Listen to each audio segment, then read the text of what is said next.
There's a little devil inside all of us. Beneath their manufactured perception, their artificial reality is a writhing, twisted mess of dread, loathing, judgment, elitism, self-doubt, all thrashing to escape the feeble hold of their host, seeping through every little crevice they can find, into their willpower, starving them of all motivation and desire, into their stomach, forcing them to drown their guilt in comfort food, or into a newly opened gash in their skin, hidden only by the sleeves of a cute new shirt. Such a deplorable, tangled mass is already present in every single one of them. That's why I choose not to blame myself for their actions. All I did was untie the knot. Hi again, Kim. Glad to see you didn't run away on us, haha. Nah, don't worry. This might be a little strange for me, but I at least keep my word. Well, I'm back at the literature club. I was the last to come in, so everyone else is already hanging out. Thanks for keeping your promise, Kim. I hope this isn't too overwhelming of a commitment for you. Making you dive headfirst into literature where you're not accustomed to it. Ah, come on! Like he deserves any slack. You already had to be dragged back. You already had to be dragged here by Monica. I don't know if you plan to just come here and hang out or what. But if you don't take us seriously, then you won't see the end of it. Natsuki. Mainly have a big mouth for someone who keeps a manga collection in the club room. Natsuki finds herself stuck between Monica and manga. Manga is literature. Swiftly defeated, Natsuki plops back into her seat. I'm sorry, Kim. We'll make sure to put your comfort first, okay? Yuri shoots Natsuki with a disappointed glance. Anyway, now that you're in the club and all, perhaps you may have interest in picking up a book to read. Well, I can't really say no either way. Like you said, I'm in this club now. So it only feels right for me to do something like that if you ask. Wait, I didn't mean it like that. If you don't really want to, then forget I said anything, I guess. No, it's not that, Yuri. I want to try to be a part of this club. So even if I don't read often, I'd be happy to pick a book if you wanted me to. Are you sure? I just feel like, well, as vice president and all, that I should help you get started on something you might like. Yuri reaches into her bag and pulls out a book. I didn't want you to feel left out, so I picked out a book that I thought you might enjoy. It's a short read, so it should keep your attention even if you don't usually read. And you could, discuss it, if you wanted. This is... How is this girl accidentally being so cute? She even picked out a book she thinks I'll like, despite me not reading much. Yuri, thank you. I'll definitely read this. I enthusiastically take the book. Phew. Well, you can read it at your own pace. I look forward to hearing what you think. Now that's settled in, I expect Monica to kick off some scheduled activities for the club. But that doesn't seem to be the case. Yuri's face is already buried in a book. I can't help but notice her intense expression, like she's waiting for this chance. Meanwhile, Natsuki is rummaging around in the closet. I'm really curious to talk to Yuri a little bit more, but at the same time, I would feel bad for distracting her from reading.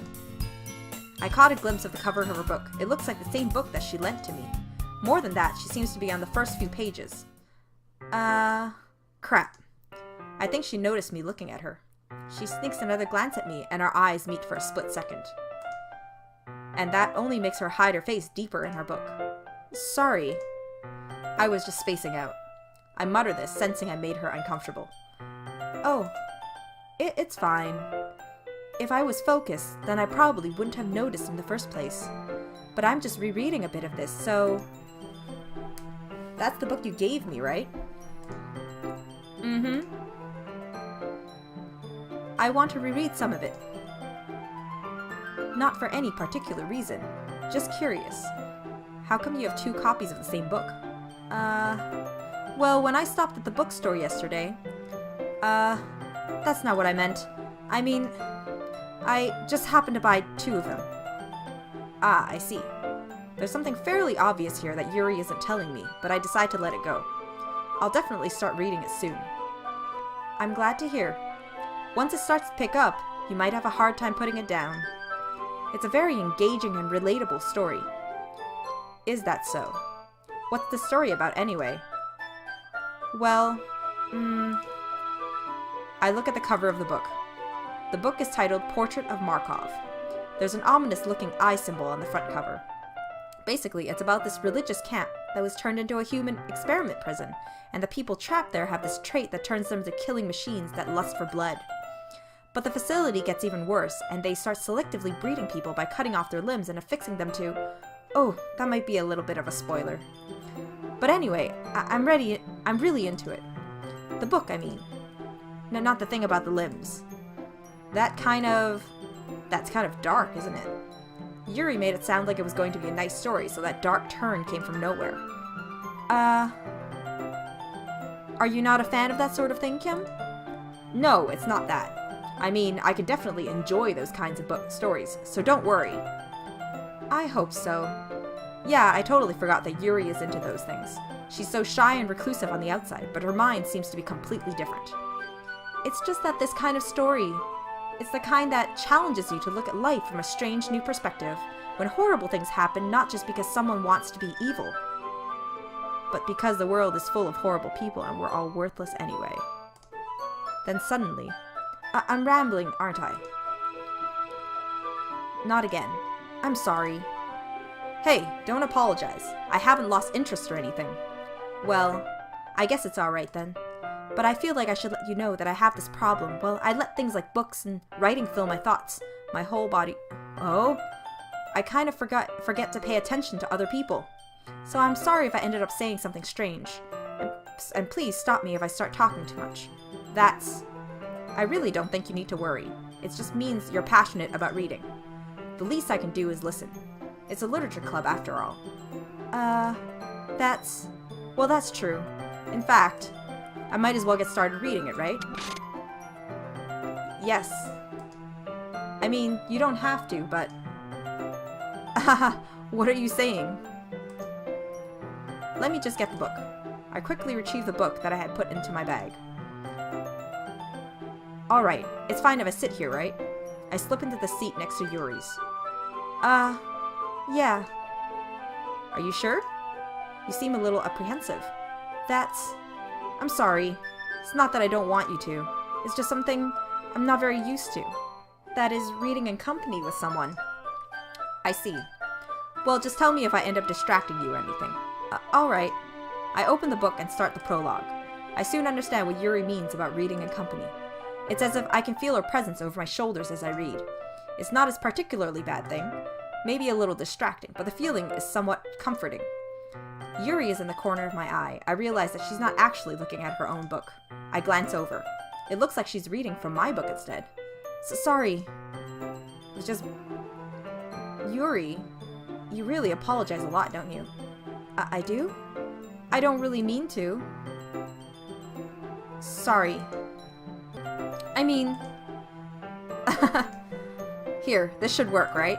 I slide my desk up until it's up against Yuri's and hold my book more between the two of them.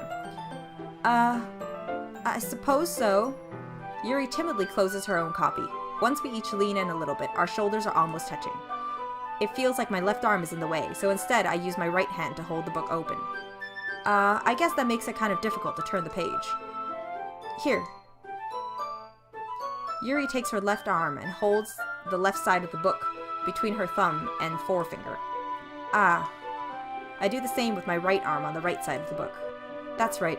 That way I turn a page and Yuri slides it under her thumb after it flips to her side. But in holding it like this, we're huddled even closer together than before. It's actually kind of distracting me. It's as if I can feel the warmth of Yuri's face and she's in the corner of my vision. Are you ready? To turn the page. Sorry. I think I got a bit distracted for a second. I glance over at Yuri's face again and our eyes meet. I don't know how I'll be able to keep up with her. That's okay.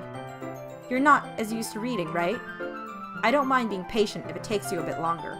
It's probably the least I can do. Since you've been so patient with me. Yeah. Thanks.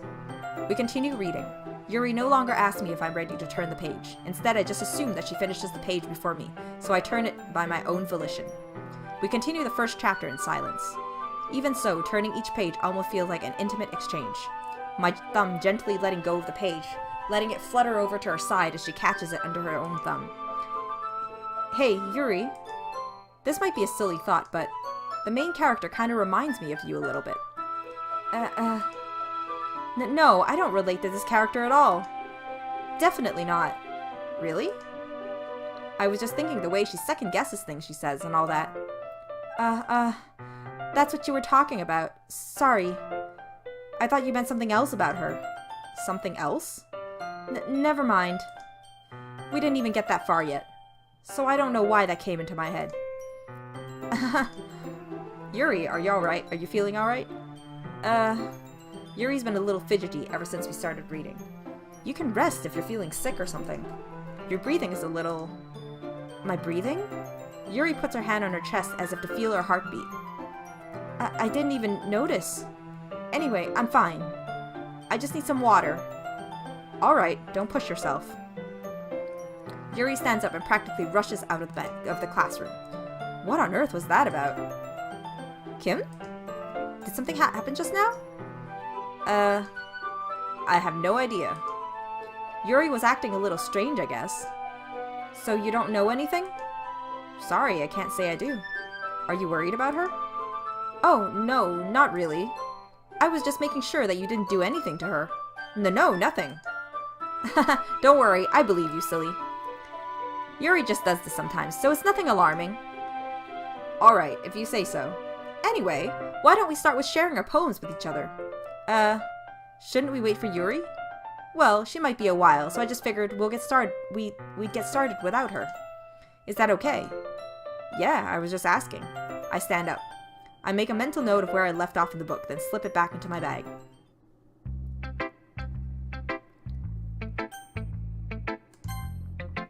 I should start with Monica. Yesterday she seemed eager to read my poem, and I want her to know I'm putting in effort. Hi, Kim. Having a good time so far? Yeah. Good. Glad to hear it. By the way, since you're new and everything, if you ever have any suggestions for the club, like new activities or things we can do better, I'm always listening. Don't be afraid to bring things up, okay? Alright, I'll keep that in mind. Of course, I'll be afraid to bring things up.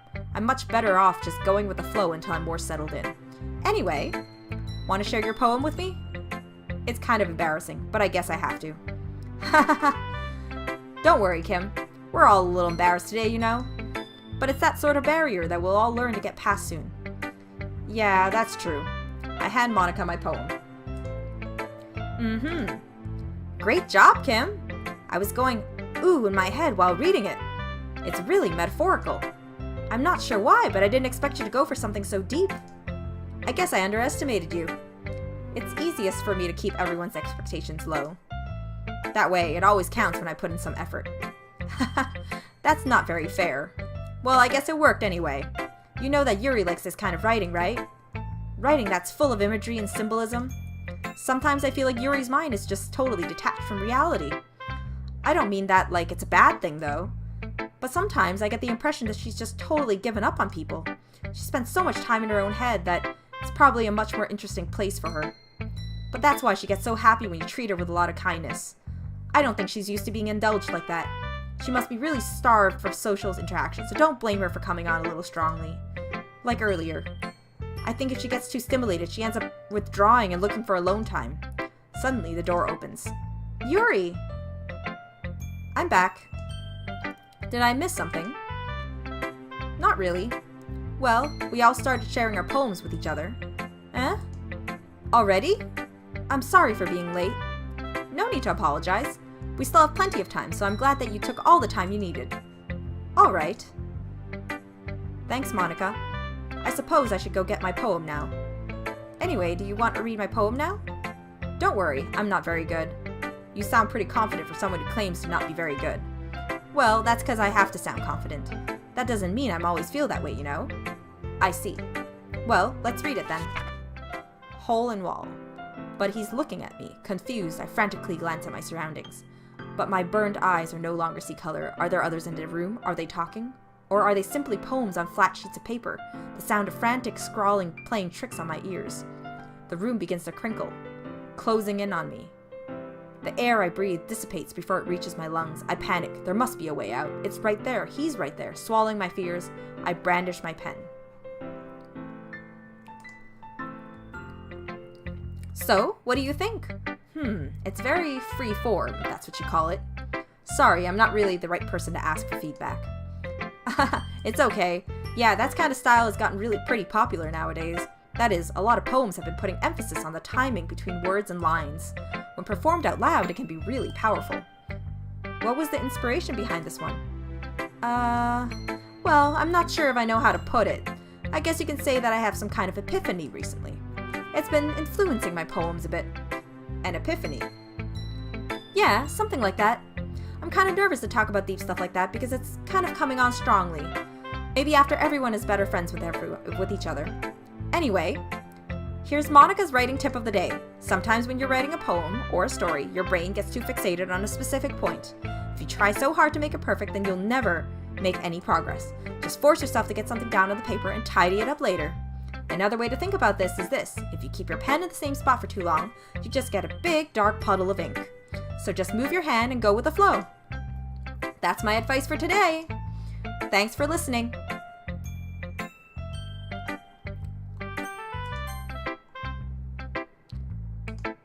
As Yuri reads the poem, I notice her eyes lighten. Exceptional. What was that?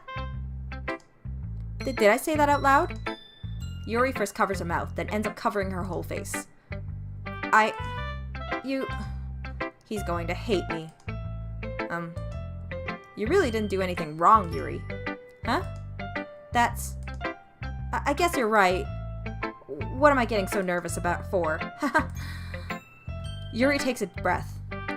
So, what kind of writing experience do you have? Your use of imagery and metaphors indicates you've written a lot of poetry before. Really? Wow, that's a huge compliment coming from you. This is actually my first time, really. Huh? Yuri stares at me blankly, then looks at my poem again. Well, I know that. I just meant, Yuri trails off, unable to find an excuse. She traces her finger along the words in the poem as if breaking it down more thoroughly. Yeah. Okay.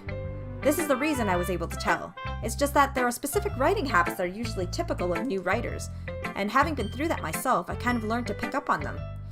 I think the most notable thing I recognize in new writers is that they try to make their style very deliberate.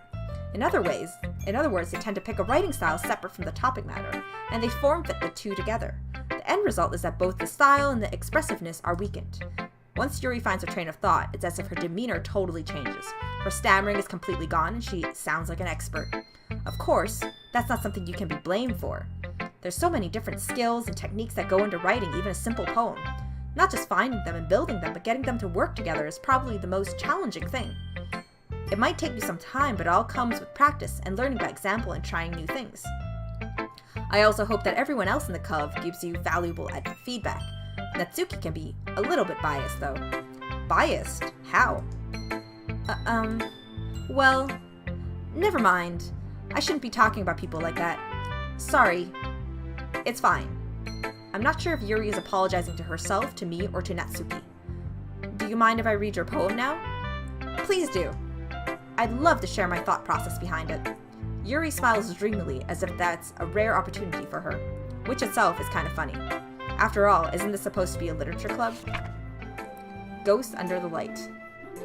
The tendrils of my hair illuminate beneath the amber glow, bathing. It must be this one. The last remaining streetlight to have withstood the test of time. The last yet to be replaced by the sickening blue-green hue of the future. I bathe, calm, breathing air of the present by living in the past. The light flickers, I flicker back. I'm sorry I have such terrible handwriting. What?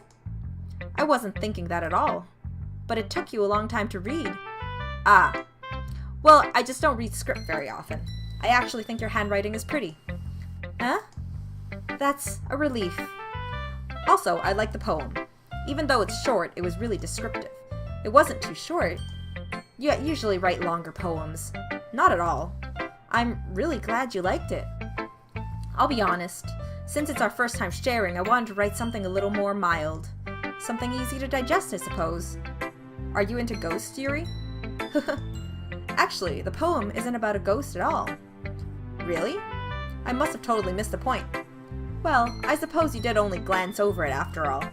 But remember that poets often express their own thoughts, feelings, and experiences in their work.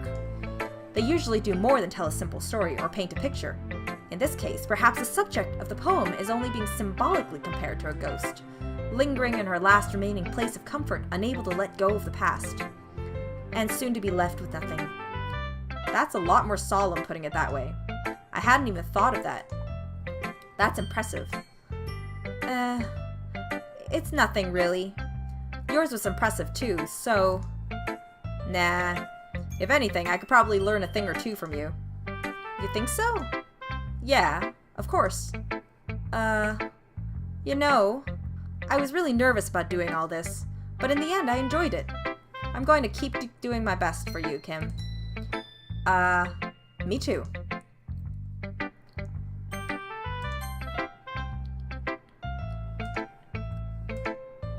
Well, it's about what I expected from someone like you. That's a little blunt. Well, excuse me. It's not like I said it was bad.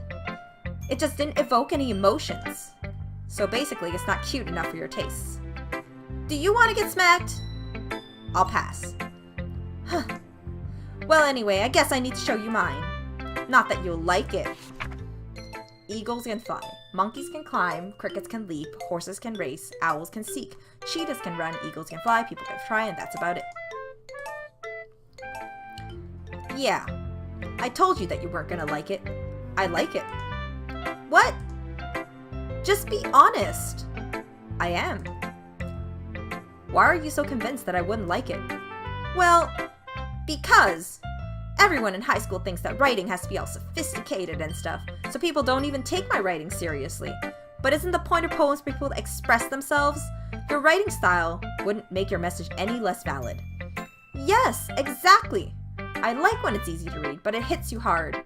Like in this poem. Seeing everyone around you do great things can be really disheartening, so I decided to write about it. Yeah, I understand. But the other nice thing about simple writing is that it puts more weight on the wordplay. Like I set up for a rhyme at the end and then make it fall flat on purpose.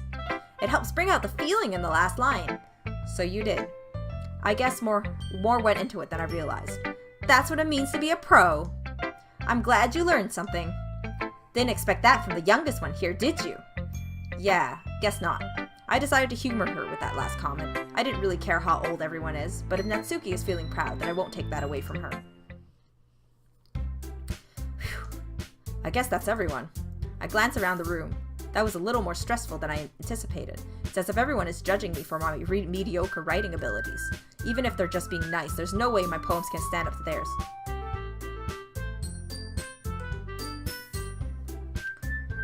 This is the literature club after all. I sigh. I guess that's what I ended up getting myself into. Across the room, Monika is writing something in her notebook. My eyes land on Yuri and Natsuki. They gingerly exchange sheets of paper sharing their respective poems. As they read in tandem, I watch each of their expressions change. Natsuki's eyebrows furrow in frustration. Meanwhile, Yuri smiles sadly. What's with this language? Eh? Did you say something? Oh, it's nothing. Natsuki dismissively returns the poem to the desk with one hand. I guess you could say it's fancy. Thanks. Yours is cute. Cute? Did you completely miss the symbolism or something? It's clearly about the feeling of giving up. How can that be cute? I know that. I just meant the language, I guess. I was trying to say something nice. Huh? You mean you have to try that hard to come up with something nice to say? Thanks, but it really didn't come out nice at all. Well, I do have a couple suggestions. If I was looking for suggestions, I would have asked someone who actually liked it, which people did, by the way. Monika liked it, and Kim did too. So based on that, I'm glad to give you some suggestions of my own. First of all, excuse me. I appreciate the offer, but I've spent a long time establishing my writing style. I don't expect it to change anytime soon, unless of course I come across something particularly inspiring, which I haven't yet. And Kim liked my poem too, you know. He even told me he was impressed by it. Natsuki suddenly stands up. Oh? I didn't realize you were so invested in trying to impress our new member, Yuri. That's not what You're just... Yuri stands up as well. Maybe you're just jealous that Kim appreciates my advice more than he appreciated yours. Huh? And how do you know he didn't appreciate my advice more? Are you that full of yourself? No. If I was full of myself, I would deliberately go out of my way to make everything I do overly cutesy. Well, you know what? I wasn't the one whose boobs magically grew a size bigger as soon as Kim started showing up. Natsuki? Natsuki, that's a little... This doesn't involve you. Taking out your own insecurities on others like that. You really act as young as you look, Natsuki. Me? Look who's talking, you wannabe edgy bitch. Edgy? Sorry that my lifestyle is too much for someone of your mental age to comprehend. See?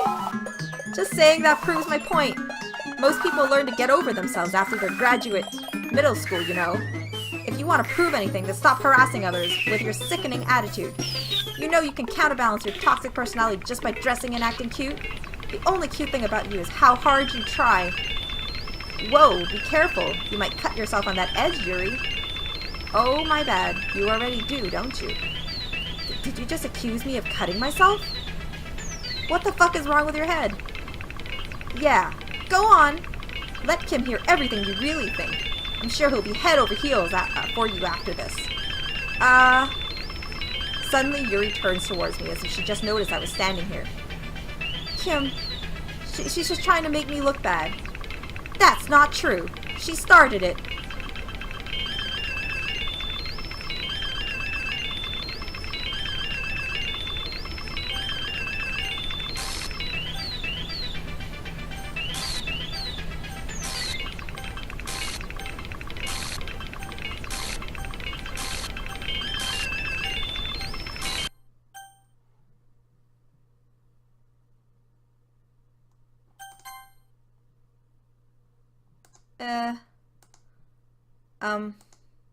Hey, Kim. Why don't we step outside for a little bit? Okay? Sorry about that. They really shouldn't have tried to get you involved. It's probably better for us to stay out of this. We'll go back inside once they're done yelling. Some president I am, right? I can't even confront my own club members properly. I just wish I was able to be a little more assertive sometimes, but I never have it in me to put my foot down against others. You understand, right? Anyway, if this makes you want to spend less time with others, then that's fine. I'd be happy to spend time with you instead. Suddenly, Natsuki runs out of the classroom. She quickly runs away. Oh dear. Well, it looks like they're done. I didn't mean it. I didn't mean it. I didn't mean it. Yuri is rocking back and forth in her desk with her palms on her forehead. Yuri? I didn't mean it. I believe you. I have no idea what Yuri might have said to Natsuki. Or did. Kim, please don't hate me. Please. I'm not like this. There's something wrong with me today. It's fine, Yuri. We know you didn't mean it. Besides, I'm sure Natsuki will forget all about it by tomorrow. Completely. Anyway, the meeting is over, so you can go home now if you want. Yuri looks at me like she wants to say something, but she keeps glancing at Monika. You can go first, Monika. I'd like to stay a little longer. I'm the president, so I should be the last one out. I'll wait for you to be done. Well, I'm vice president, so please let me take that responsibility today. It kind of sounds like you don't want me around for something, Yuri. It's not that. It's not that. I didn't get much of a chance to discuss my book with Kim. It would just be embarrassing with you listening. I guess I don't really have a choice, do I?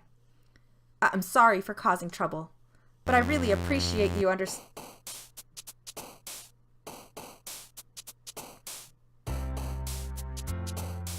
Okay.